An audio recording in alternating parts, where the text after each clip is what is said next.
All right, let's talk about one of the biggest challenges for any warehouse manager, safety and ergonomics. We're going to shift your thinking on this, from something you just have to deal with into a real strategic asset that can actually make your entire operation run better. So let's jump right in. So I want you to be honest with yourself for a second. Is your warehouse a ticking time bomb? Because when it comes to safety, what you don't know, or maybe what you choose to ignore, well, that can absolutely come back to bite you, your team, and your bottom line. And that's really the heart of it, isn't it? It's not an exaggeration, just one incident, one slip, one fall, one person straining their back, and everything can come to a grinding halt. The urgency here is very, very real. But, the problem is, the impact doesn't just stop when the incident is over. That's just the beginning. The fallout creates this domino effect of hidden costs and problems that can plague a warehouse for a long, long time. Now, let's really look at how these things are connected.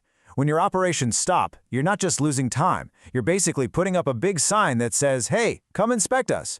But maybe even worse is the damage it does to team morale. When people don't feel safe, they don't trust you. And that lack of trust, it absolutely kills productivity and drives up your costs. It's just a nasty, vicious cycle. So how do you break that cycle before it even starts? Well, you have to learn to read the warning signs. You got to become a bit of a detective in your own warehouse, spotting all the little clues that point to bigger risks hiding under the surface. And this, right here, this shows you the two paths you can go down. On the left, you've got the symptoms of chaos. The cluttered aisles, the constant little nicks and cuts, and, this is a big one, a culture where nobody reports the close calls. But on the right, that's the goal. A place that's humming with high productivity, where you have a team that's engaged, and operations are smooth because people are proactively looking for hazards. The choice is right there. And those symptoms on the left, they don't just appear out of thin air. They grow from these root causes. Things like a disorganized space, no regular inspections, and workstations that practically force people into awkward, straining positions. These are the real problems we need to fix. Okay, enough diagnosing. Let's build your action plan. We're shifting gears from just identifying problems to triage. What are the immediate, high-impact things you can do in the next 24 hours to stabilize the situation and start making a difference that people can actually see? Your very first tool should be the 5S methodology. It is such a simple but powerful system for creating order.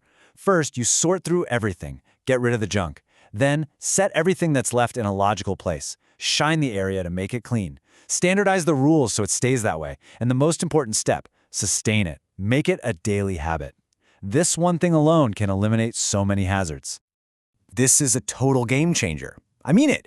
Just having supervisors walk the floor every single day, looking specifically for hazards like blocked fire exits or broken pallets, it sends a powerful message. It makes safety an active, daily priority, not just some forgotten poster on the wall. Now, the key word here is consistently. Look, it's not enough to just hand out safety glasses or gloves. When your team sees that the rules apply to everyone, every single time, with no exceptions, that builds massive credibility. It shows them you're actually serious about keeping them safe. And here is where you make a huge cultural shift. You need to reframe near misses. They are not failures, they are free lessons. When an employee reports a close call, they are handing you incredibly valuable data that can prevent a real accident down the road. That information is pure gold. So, all those quick wins, think of them as first aid. They stop the bleeding. But for long-term health, you need the cure. This is all about building strong systems that make safety and ergonomics a permanent part of your warehouse's DNA. And that means making smart investments. Things like designing workstations that fit the person, not the other way around. Implementing standardized safety training for every single person who walks through the door. And yeah, upgrading your equipment to be safer. But underneath it all, it comes down to culture, where managers and supervisors lead by example, day in and day out. Because let's be honest, if you can't measure it, you can't really manage it. Right? Safety shouldn't just be a vague feeling you have. It needs to be a concrete business metric that you track just as seriously as you track productivity or shipping errors. Okay, so here are the numbers that tell you the real story. You've got your classic ones, like the lost time injury frequency rate. But I want you to look at the proactive ones, like the near miss rate and PPE compliance. And here's a little secret. A rising near miss rate can actually be a good thing. It means your culture is working and people feel safe enough to report things.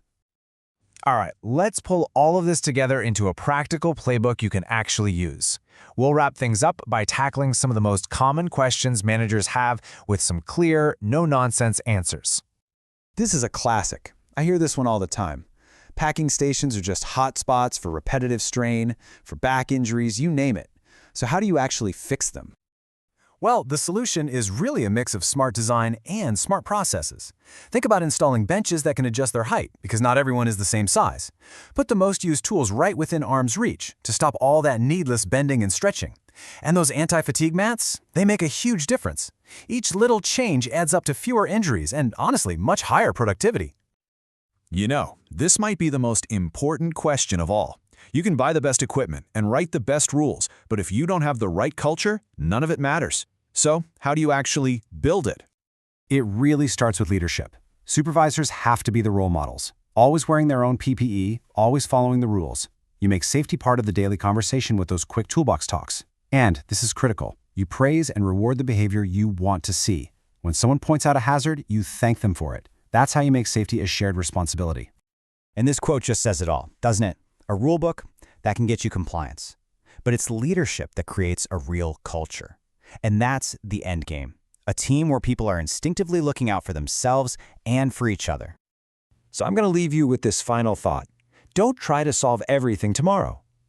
Just based on what we've talked about, what is the one single hazard in your warehouse that you can go out and fix today? Start right there.